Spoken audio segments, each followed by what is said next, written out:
Mahkamah Konstitusi (MK) mengabulkan permohonan uji materil Wakil Ketua KPK Nurul Gufron yang meminta perpanjangan masa jabatan pimpinan KPK yang awalnya dari 4 tahun menjadi 5 tahun.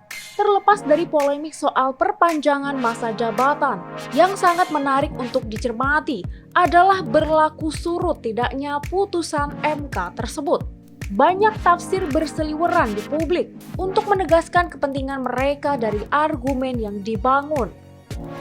Kepentingan para pihak dalam putusan perpanjangan masa jabatan pimpinan KPK justru menjadi sangat krusial dalam tafsir implementasi atau penerapan atas putusan tersebut.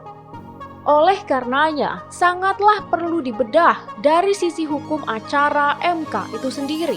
Hukum acara MK, baik yang diatur dalam UU nomor 24 tahun 2003 tentang MK dan peraturan MK nomor 6/PMK/2005 tentang pedoman beracara dalam perkara pengujian undang-undang, menyatakan putusan MK seharusnya bersifat prospektif alias berlaku ke depan.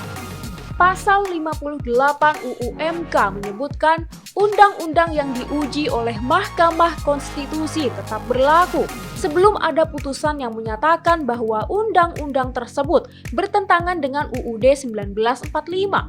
Sedangkan pasal 39 PMK nomor 6 tahun 2005 berbunyi, putusan mahkamah memperoleh kekuatan hukum tetap sejak selesai diucapkan dalam sidang pleno terbuka untuk umum. Bila mengacu kepada dua pasal tersebut, putusan MK ini seharusnya berlaku prospektif. Faktanya, dalam implementasi MK ternyata berulang kali mengesampingkan ketentuan tersebut, menerapkan putusan yang bersifat retroaktif atau berlaku surut. Salah satunya adalah pengujian pasal 205 ayat 4, pasal 211, dan pasal 212 UU Pemilu Legislatif. MK mengeluarkan putusan yang bersifat retroaktif. Mahkamah mengakui larangan mengeluarkan putusan yang bersifat retroaktif memang diberlakukan secara umum. Namun dalam pengujian UU, Mahkamah menilai mengeluarkan putusan yang bersifat retroaktif merupakan diskresi para hakim. Bila putusan hanya bersifat prospektif, Mahkamah khawatir tujuan perlindungan konstitusi tidak akan tercapai. Kondisi ini seolah membuka ruang bagi para hakim untuk memutus sesuai dengan selera dan kepentingan yang melatar belakanginya. Tak ayal, Guru Besar Tata Negara Universitas Gadjah Mada, Denny Indrayana, langsung menuding bahwa putusan MK terkait perpanjangan masa jabatan pimpinan KPK adalah bagian dari strategi pemenangan pihak tertentu pada Pilpres 2024.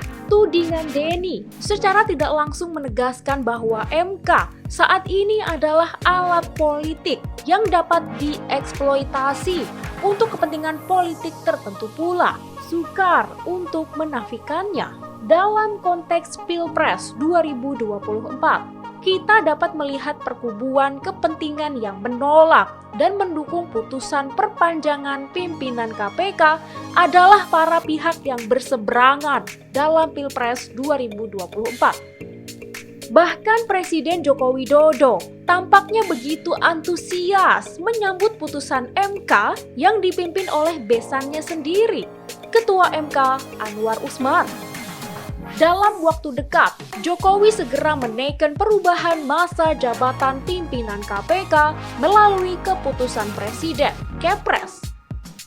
Presiden akan mengubah Kepres terkait masa jabatan pimpinan KPK yang akan berakhir 20 Desember 2023, diperpanjang 1 tahun ke depan menjadi 20 Desember 2024.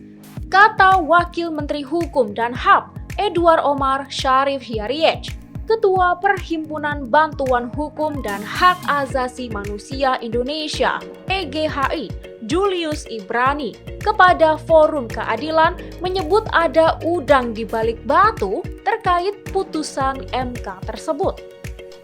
udang di balik batu dari perlakuan istimewa terhadap hakim MK. Ternyata seiring dengan proses pelemahan KPK dan transformasi KPK menjadi alat politik. Sergah Julius. Julius menyebut putusan perpanjangan masa jabatan pimpinan KPK tidak berdiri sendiri, melainkan sudah menjadi grand design dalam upaya melanggengkan kekuasaan. Masih ingat putusan MK sebelumnya yang pada intinya menempatkan KPK sebagai lembaga eksekutif di bawah kekuasaan presiden. Lewat putusan tersebut, Presiden Jokowi selaku eksekutif tentu mendapatkan banyak manfaat karena berkuasa atas KPK. Tutur Julius.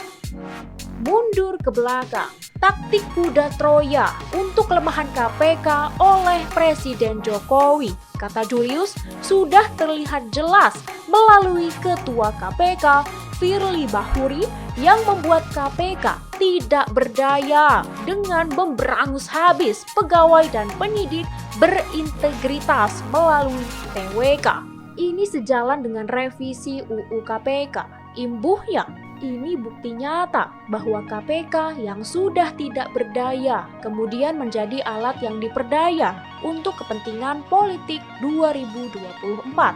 Tutupnya,